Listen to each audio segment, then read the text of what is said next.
یہ مثال اس لیے دے رہا ہوں کہ آپ کو پتا چل جائے کہ ہم کتنے پرو ایکٹیو ہیں ٹیچرز جو ہمارے.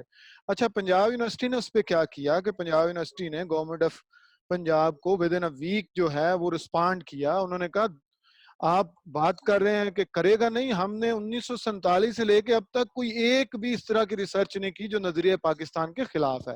تو میں کہہ رہا ہوں کہ آپ اپنی سپیس جب آپ خود دیتے جائیں گے, میں جس طرح آپ کہہ رہی ہیں کہ آپ جو ہیں انجینئرنگ کی ہیں, لیکن سب سے بڑا مسئلہ ہے سوشل سائنسز کا, اور یہ مسئلہ آپ کو بہت زیادہ پیش آئے گا کیونکہ جن ملکوں کے آپ قریب ہو رہے ہیں, جیسے آپ دیکھیں جو چائنا ہے, وہاں پہ سائنس اور انجینئرنگ میں آپ دنیا جہان کی ریسرچ کر لیں کوئی آپ کو کچھ نہیں کہے گا. وہاں پہ جب آپ سوشل سائنسز پہ بات کریں گے, جب آپ سوشل سائنسز میں ریسرچ یا نئی بات کوئی کریں گے تو اس پہ بہت بڑی پابندی ہے, اور اس کے لیے بہت سارے جو ہیں وہ واچ ڈاگز ہیں جن سے آپ کو گزرنا پڑے گا. تو اس میں یہاں پہ جو میری جو ایک سجیشن ہے, اور میں ایک اسٹوڈنٹ ہوں, آپ ٹیچر ہیں, آپ مجھ سے بہت بہتر جانتی ہیں کہ کچھ چیزیں ہیں مثلا جس سے ہماری یونیورسٹی ڈر جاتی ہے, جس سے ہماری یونیورسٹی, اب جو یونیورسٹی ایڈمنسٹریشن ہے اس نے آنا 3 سال کے لیے, ٹیچر نے وہاں رہنا 30 سال یا 25 سال. یا اب یونیورسٹی ایڈمنسٹریشن کا کیا مسئلہ ہے کہ اس نے وہ 3 سال میں اپنی ایک لیگیسی بھی بنانی ہے کہ اس کو اس کی ایکسٹینشن بھی مل جائے 3 سال کی. اس کو کوئی پرابلم نہیں ہے کہ ٹیچنگ انوائرمنٹ کس طرح کا ہے, اسٹوڈنٹ کیا کر رہے ہیں. ہمارے اپنے بہت اچھے دوست جب وہ وائس چانسلر بنتے ہیں تو بڑے پریگمیٹک ہو جاتے ہیں. تو یہ جو پریگمیٹزم ہے یہ آپ کی سپیس جو ہے وہ دے رہا ہے. آپ جان بوجھ کے, جس طرح میں نے آپ کو پنجاب یونیورسٹی کی بات بتائی تو کامران مجاہد صاحب وائس چانسلر تھے, انہوں نے اگلی ایکسٹینشن لینی تھی تو ان کو کہا گیا آپ نے کرنا نہیں, انہوں نے کہا ہم نے پوری ریسرچ کر لی, ہم نے 1947 سے لے کے ابھی تک نہیں کی. تو آپ جب آپ اپنی سپیس دیں گے, اور پھر ایک ٹیچر, میرا پھر یہ ایک چھوٹا سا جو ہے وہ ہمبل گزارش ہے کہ اگر ایک ٹیچر کو, میں جس طرح ہم سارے جو جرنلسٹ ہیں بہت پابندیاں ہم پہ, لیکن وہ نو کہ ہمیں کس طرح بات کرنی ہے. اگر ایک ٹیچر کو 10-15 سال کے تجربے کے بعد یہ نہیں پتا کہ اس ریسرچ کو میں اس میں کون سے کی ورڈز ڈالوں جس سے کوئی ایک بندہ یا انسٹیٹیوشن یا آپ کی اسٹیبلشمنٹ پریشان ہو جائے گی. اب جس طرح انہوں نے یہ کریٹیکل تھنکنگ کا جو کی ورڈ ہے وہ بین ہے اس وقت پاکستان میں, کوئی این جی او کوئی ادارہ بات نہیں کر سکتا. میں ابھی عبداللہ نے ٹویٹ کیا تھا, میں ان کو یہی کہنے لگا تھا کہ اس کو ری فریز کر لیں. اب آپ کریٹیکل تھنکنگ کا نام لے کے کسی یونیورسٹی میں کچھ نہیں کر سکتے کیونکہ سیکیورٹی کے جو آپ کے ادارے ہیں اگر ان کی یہ نظر سے گزرا تو آ کے عبداللہ سے وہ ضرور پوچھیں گے کہ یہ تو بین ہے پاکستان میں, آپ یہ کیوں کر رہے ہیں. تو آپ نے ری فریز کرنی ہے چیزوں کو. اور بہت ساری, اب جیسے میں آپ کو بتاؤں ڈاکٹر صاحب, میں یونیورسٹی میں پڑھا رہا تھا, میں اس دن عبداللہ کو بتا رہا تھا 2010 کی بات ہے, ماس کمیونیکیشن کے اسٹوڈنٹس تھے ڈیولپمنٹ جرنلزم کے, تو میں نے ان سے پوچھا کہ کوئی سٹوری آئیڈیاز دیں, اور میں آپ کو یہ صحیح بتا رہا ہوں, اس میں کوئی میں آپ کو کسی قسم کا اپنی طرف سے, پہلا اٹھا اس نے کہا مغرب کی کلچرل جلگار آن اسلام, دوسرا اٹھا اس نے کہا اسرائیل کی اسلام یا مسلمانوں کے خلاف سازشیں, تیسرا اٹھا اس نے کہا انڈیا کا جو کلچرل انویژن ہے پاکستان پہ. تو میں بڑا پریشان ہو گیا, میں نے ان اسٹوڈنٹ سے صرف یہ پوچھا, میں نے کہا آپ کے کوئی گلی محلے میں کوئی پانی کے مسئلے ہوں, کوئی ہیلتھ کے ایشوز ہوں, آپ گھر سے یونیورسٹی آتے ہیں, کوئی آپ کے ٹرانسپورٹیشن کے ایشو ہوں, آپ یونیورسٹی میں آتے ہیں, کوئی لائبریریوں میں بکس کا مسئلہ ہو, کوئی آپ کو لگے کہ وہ بہت دور جانا پڑتا ہے, تو ان کا سر اس طرح کے تو بہت مسئلے ہیں لیکن وہ جو ہے وہ ذرا بڑے مسئلے نہیں ہیں. تو یہ جو ہے نا یہ چھوٹا سوچنا, جو ریشنلائز کرنا چیزوں کو, شاید یہ میں آپ کو صرف بتا رہا ہوں, آپ مجھ سے بہت بہتر جانتی ہیں, آپ کی بڑی تعریف سنی ہے میں نے, عبداللہ صاحب بڑی تعریف کرتے ہیں اور آپ بہت اچھا بولی بھی آج جو میری آپ سے. تو میں صرف آپ جب ہم جرنلسٹ ہیں تو ہم ٹویک کر لیتے ہیں چیزوں کو, تھوڑا سا موڑ لیتے ہیں کہ ہم اب فوج نہیں کہیں گے, اب ہم یہ نہیں کہیں گے, اب ہم کوئی نیا لفظ اس میں لے آئیں گے, یا ضروری نہیں ڈائریکٹ ہم بات کر لیں, یا ضروری نہیں اگر ان کو میرے سے مسئلہ ہے تو میں سبوق صاحب سے کہوں گا کہ آپ یہ بات کر دیں, یا سبوق صاحب سے اور میرے دونوں سے مسئلہ ہے تو ہم آپ سے کہیں گے کہ آپ کر دیں. تو کیونکہ اب متی اللہ جان کا ان کو پتا ہے کہ اس نے کرنی ہمارے خلاف ہے, تو ہم اس کو کہہ دیں گے کہ یار یہ والی بات آپ کر دو, ہم کریں گے ایکسکیوز می, تو شاید مسئلہ ہو جائے گا. تو میں آپ سے کہہ رہا ہوں کہ وہ تھوڑے تھوڑے سے شاید کر کے چیزیں, اس میں سے شاید آپ کو وہ چیز کوئی نیا کام کرنے میں وہ آسانی ہو, اسپیشلی جو کریٹیکل تھنکنگ ہے. اور بینگ ٹیچر یا بینگ جرنلسٹ, اگر ہم یہ نہیں کر پا رہے, اگر ہم نہیں کر پاتے, تو at the end of the day جو ایکسٹرنلائز کرنا ہے اپنے ایشو کو, وہ تو بہت آسان ہے. جس طرح جو آپ نے بات کی کہ اب ہم نے ہر چیز ایکسٹرنلائز کر دی, ہمارے انٹرنل ایشو کے لیے ذمہ دار ہے انڈیا, امریکہ, اسرائیل, اب فرانس, پتہ نہیں کون کون سے, جن کو پتہ بھی نہیں. جب آپ ادھر جاتے ہیں تو پتہ چلتا ہے ان کو آپ کے بارے میں پتہ ہی نہیں کہ آپ اس دنیا میں ہیں بھی ہیں کہ نہیں. Thank you. سبوق صاحب کی طرف جانے سے پہلے, سبوق صاحب آپ کے پاس ہم بہت سے سوال بھیج رہے ہیں. سب سے پہلے ایک سوال, یا جو پچھلے سوال ہیں ان پہ آپ کمنٹ کرنا چاہ رہے ہیں تو آپ اکٹھے کر لیجیے گا. ایک سوال ہے ہمارے پاس نوشاد کی طرف سے. نوشاد, آپ سوال کر لیں اپنا. Assalamu alaikum, sir. Here Noshad Naz Khaskali from BALLB department. Sir, I have a question about this topic, critical, as you are asking about critical thinking. Sir, میرا سوال یہ ہے کہ جیسے آپ نے بتایا یا ڈسکس کیا, جیسے میں بھی اسٹوڈنٹ ہوں, کہ یہاں جو اسٹوڈنٹ ہیں ان میں کریٹیکل تھنکنگ ہونی چاہیے. تو سوری ٹو سے میری سوچ کے مطابق یہ ہے کہ کریٹیکل تھنکنگ اسٹوڈنٹ کے بجائے پہلے ان کے پیرنٹس اور ٹیچرس میں ہونی چاہیے, کیونکہ جس معاشرے میں ہم رہ رہے ہیں یہاں پہ کریٹیکل تھنکنگ جو ہے ٹیچرس میں نہیں ہے. فار ایگزامپل, اگر پہلے ہم جیسے اسکولس میں پڑھتے ہیں, پھر کالجز میں, دین یونیورسٹی میں, اسکول میں ہی ہمیں یہ سکھایا جاتا ہے کہ اگر تم کوسچن کرو گے, لڑکا ہو یا لڑکی جو بھی ہو, تو یہ فلاں ٹیچر جو ہے اس پہ چڑھ کھاتا ہے, وہ اس کا جواب نہیں دے گا. اگر آپ نے کوسچن کیا 1 بار 2 بار 3 بار, تو وہ کیا کرے گا, ان ریزلٹ آپ کی مارکس کٹ کر دے گا یا آپ کو فیل کر دے گا. سیم سچویشن یونیورسٹی میں ہے, جہاں پہ ہماری ٹیچرس کلاسز تو نہیں لیتے, لیکن جب ہم ٹرائی کرتے ہیں کہ سر ایک تو آپ نے ہماری کلاسز نہیں لیے, اوپر سے جب ہم پیپر دیتے ہیں تو اس میں آپ بلا وجہ ہمیں فیل کرتے ہیں اور پیپرز بھی چیک نہیں کرتے ٹھیک سے, تو اس میں کریٹیکل تھنکنگ کہاں سے آئی؟ کیونکہ وہاں پہ تو ہمیں دبایا جاتا ہے کہ آپ لوگوں نے کوسچن کرنا نہیں ہے, اگر ہم کرتے ہیں تو اس کا ہمیں ریزلٹ صحیح ملتا نہیں ہے. تو اس حوالے سے مجھے پوچھنا تھا کہ اس سوال میں ہم کریٹیکل تھنکنگ کیسے پیدا کر سکتے ہیں, کیونکہ ہمیں تو دبایا جاتا ہے, وہی حق ہمیں دیا ہی نہیں جاتا. جی, نوشاد کے بعد دوسرا سوال ہے امرین کا. امرین, اپنا سوال کر لیں. Hello sir, I am Amreen Sulaiman from same Shah Abdul Latif University, BLLB Part 3. Sir, my question is also related to like Noshad's question. That is, sir, in that society we are living, we are not allowed to think by ourselves. We are bounded by religion, culture, societal judgment. Sir, how can we think? Means کہ ہم کیسے سوچ سکتے ہیں, پھر اپنے opinion یا رائے کیسے دے سکتے ہیں جہاں ہمیں پھر پرسنل انیمیٹی پہ ہمیں جج کیا جا رہا ہو, ریلیجن کو بیچ میں لایا جا رہا ہو, کلچر کو, سوسائٹل ججمنٹ کو. And another question is, sir, is media is having a lot of impact in our society.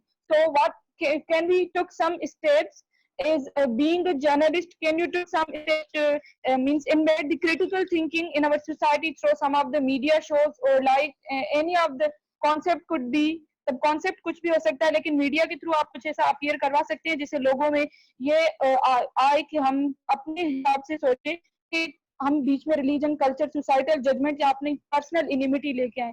تو ایسا کچھ ہو سکتا ہے. Thank you. امرین جی, آخری سوال ہم لیتے ہیں نرگس سے, اور پھر ہم سبوق سید کی طرف جاتے ہیں. السلام علیکم سر. ایکچولی میرا کوسچن یہ ہے کہ ہم لوگ کوئی بھی اس دنیا میں کوئی بھی پرفیکٹ نہیں ہے, تو ہم لوگ ایک دوسرے کو کریٹیسائز کرتے ہیں, تو یہ لوگوں کی یہ جو عادت ہے ہر کسی کو کریٹیسائز کرنا, اس ہیبٹ کو کیسے ریموو کیا جائے؟ جی سبوق سید صاحب, اگر آپ نے سارے سوال سن لیے ہیں اور اس پہ آپ کچھ اپنے. شکریہ. سوالات تو کافی ہیں, لیکن تقریباً جوابات ایک جیسے ہی ہوں گے جی, کیونکہ کچھ زیادہ وہ نہیں ہے اس میں. اچھا, ایک بات تو یہ طے شدہ ہے کہ دیکھیں, تنقیدی شعور کے لیے عمر کے پیمانے نہیں ہوتے. آپ یہ نہیں کہہ سکتے کہ 12 سے 15 سال کا جو بچہ ہے اس میں تنقیدی شعور پیدا ہونا چاہیے, 16 سے 17 سال کی عمر میں یہ ہونا چاہیے, 18 سے 25 سال کی عمر میں یہ ہونا چاہیے. آپ اس کو یوں سمجھ سکتے ہیں کہ مثال کے طور پر آپ کی امی ابا نے پلاٹ لیا اور اس کے اوپر ایک گھر بنانا چاہ رہے ہیں, تو وہ کنسٹرکشن کریں گے نا اس کے اوپر. 100 سال بعد یا 200 سال بعد شاید, کیونکہ آج کل کے مستری اور مزدور جس طرح کام کرتے ہیں, تو شاید 50-60 سال بعد تو آپ کو وہ گھر گرا کے دوبارہ بنانا پڑتا ہے. تو وہ ڈسٹرکشن ہوتی ہے, لیکن وہ ڈسٹرکشن کس کام کے لیے ہوتی ہے؟ ری کنسٹرکشن کے لیے نا, یعنی آپ دوبارہ سے اس کو بنانا چاہتے ہیں. تو میرا خیال یہ ہے کہ اس میں کوئی پریشان ہونے کی بات نہیں ہے. ہم سارے لوگ یہ کام کسی نہ کسی درجے میں کر رہے ہوتے ہیں. اتنی بھی مایوسی کی بات نہیں ہے. ابھی جو ڈاکٹر صاحبہ شدیلہ زرداری صاحبہ جو بات کر رہی تھی, تو وہ اصل میں ان تحفظات کا اظہار کرتے ہوئے بھی کریٹیکل تھنکنگ جو ہے اس کے اوپر بات کر رہی تھی. یعنی انہوں نے تحفظات کا اظہار بھی کیا, لیکن اس اظہار کے اندر وہ سارا تنقیدی شور موجود تھا. تو وہ انہوں نے بڑی اچھی بات بھی کہی کہ انہوں نے اپنی یونیورسٹیوں میں لوگوں سے بات چیت کر کے سیکھا. تو اس کا مطلب ہے ہماری یونیورسٹیاں کسی حد تک بانجھ ہیں, لیکن اتنی بھی بانجھ نہیں ہیں. یعنی وہ آپ جیسے نوجوان جو ہے وہ تیار کر رہی ہیں اور سوسائٹی میں لوگ بات کر رہے ہیں. اور میں آپ کو بتاؤں کہ کوئی اتنا خاص فرق نہیں ہے کہ ہم کوئی زیادہ پریشان ہو جائیں کہ نہیں باہر تو دنیا میں کوئی بہت بڑے انقلابات آ رہے ہیں اور پاکستان میں بالکل ٹھنڈ پڑی ہوئی ہے. ہمارے نوجوان بھی بہت اچھا سوچ رہے ہیں. صرف یہ ہے کہ چیزوں کو ہمیں تھوڑا سا مینیج کرنا ہے. اور یہ جو میں نے آپ کو بات کہی تھی کہ ایک فکری دیانت ہونی چاہیے, علمی اور جو فکری جو پختہ پن ہے وہ آپ کے اندر ہونا چاہیے. تو یہ چیز اپنے ذہن کے اندر ضرور رکھنی چاہیے کہ ہم جس ماحول میں پیدا ہوں گے, ہمارے ماں باپ وہاں پر ہوں گے, ہمارے عزیز و اقارب ہوں گے, ہمارے پڑوسی ہوں گے.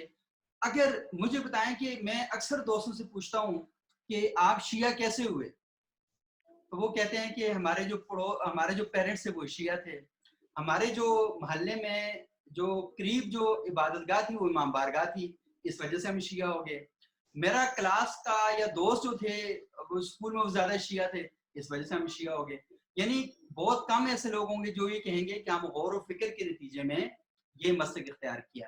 اسی طرح کسی دیوبندی سے پوچھیں, کسی بریلوی سے پوچھیں, کسی اہل حدیث سے پوچھیں یا جماعت اسلامی کے بندے سے پوچھیں, تو وہ ضرور آپ کو ماحول کے بارے میں بتائے گا کہ میرے ماحول نے میرے اوپر یہ اثر مرتب کیا.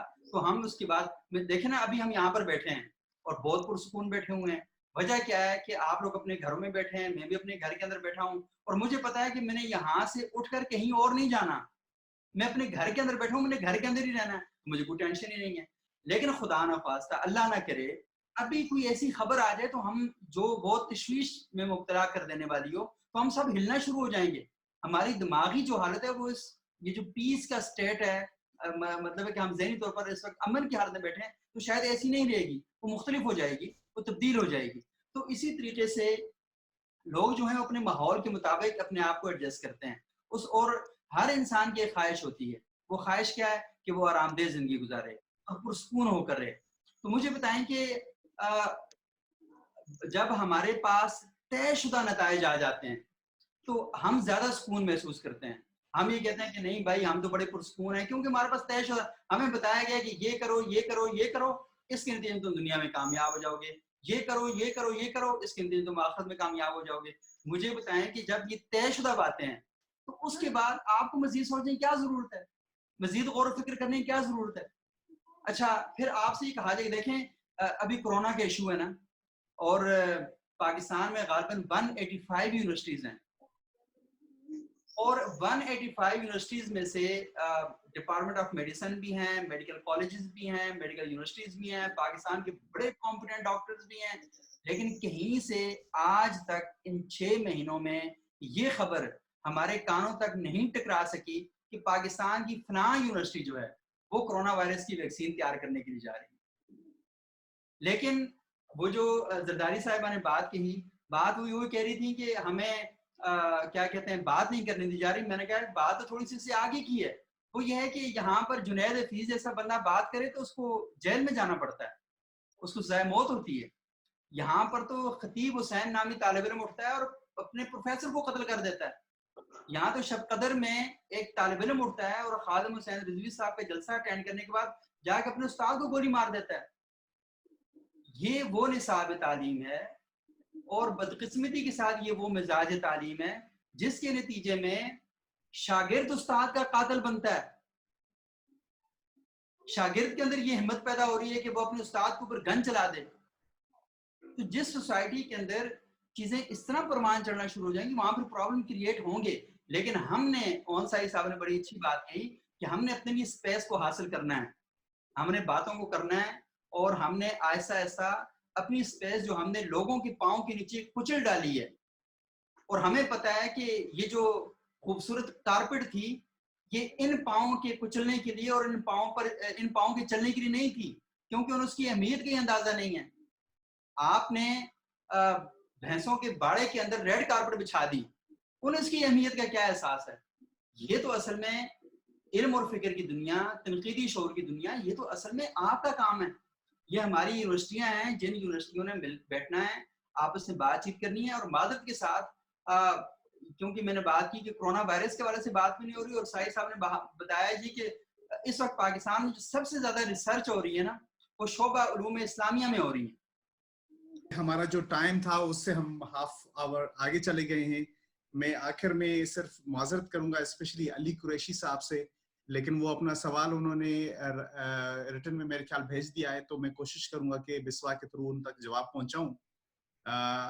ہم آج کی اس نشست کو اختتام کی طرف لے جاتے ہیں, اور میں شکریہ ادا کرتا ہوں بالخصوص اون سائی صاحب کا اور سبوک سید صاحب کا. جو کمنٹس آ رہے ہیں, جو فیڈ بیک آ رہا ہے, جو پارٹیسپینٹس ہیں انہوں نے بہت انجوائے کیا ہے ہمارے اسپیکرز کو سن کے, اور جو دیگر ہمارے دوست ہیں جنہوں نے اپنی باتیں رکھی, اور تمام بہترین سوالات بھی سامنے آئے. اور میرے خیال میں آج کی جو گفتگو ہے یہ ہمارے نوجوان طلباء اور طالبات کے درمیان ایک ایسے سوالات کا سمندر لے آئے گی کہ شاید وہ بھی آگے اس کرٹیکل تھنکنگ کی اہمیت کو سمجھیں. میں خادم حسین میرانی صاحب ایگزیکٹو ڈائریکٹر ہیں بھٹائی سوشل واچ اینڈ ایڈوکسی, ان کو کہوں گا کہ وہ اظہار تشکر ادا کریں, اور ساتھ میں جو پروفیسر حسن شیخ صاحب تھے شاہ عبد اللطیف یونیورسٹی خیرپور کے, ہم ان کو نہیں سن پائے, لیکن ان کا بھی بہت بہت شکریہ. مہربانی عبداللہ دایو صاحب.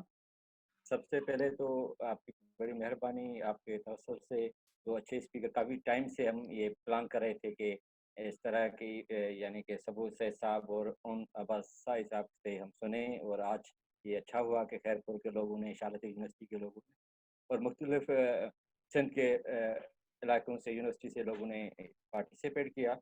تھوڑی سی ٹیکنیکل یہ مجبوری آج رہی ہے کہ 2 دن سے سندھ میں برسات رہی ہے, نیٹ ورک کا پرابلم رہا ہے, پھر بھی بچوں کا پارٹیسپیٹ اتنا کرنا کہ یہ بڑی خوشی کی بات ہے. لیکن میں ضرور کہوں گا سبو سید صاحب اور کون عباس صاحب کو دوبارہ ہم سنیں ویبنار میں. عبداللہ کو صاحب کو ریکویسٹ ہے کہ APS دوبارہ اس طرح کا ان سے ساتھ ٹائم لیں, کیونکہ قیمتی ٹائم ہوگا ان کا. لیکن دوبارہ کچھ بچوں کے ہمارے پاس آئے ہیں, یعنی کہ ہمارا جو گروپ بنا ہوا اس میں کافی کمنٹ ہے کہ ہم نہیں سن پا رہے ہیں, لیکن یہ یوٹیوب پہ اس کو پورا ہم لائیو چلائیں گے, بچوں کو سنائیں گے. تو آپ کی بڑی مہربانی. اسی موقع پہ محمد علی لاشاری صاحب بھی ہمارے ساتھ موجود تھے, اس کی بھی بڑی مہربانی. حسن شیخ شالت یونیورسٹی سے, عبدالجبار خاص علی بھی اس ساری چیز کو ایک ریکارڈنگ کر رہے تھے. عبداللہ دایو صاحب جو عبدالجبار خاص علی صاحب اس کی رپورٹ بھی بنا رہے ہیں, جس کی بھی بڑی مہربانی.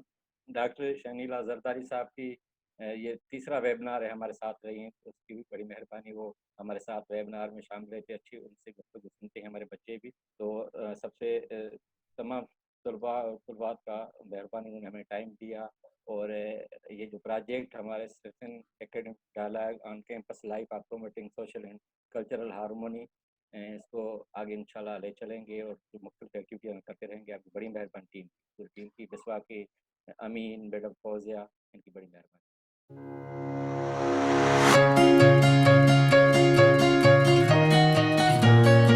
TakeTones.com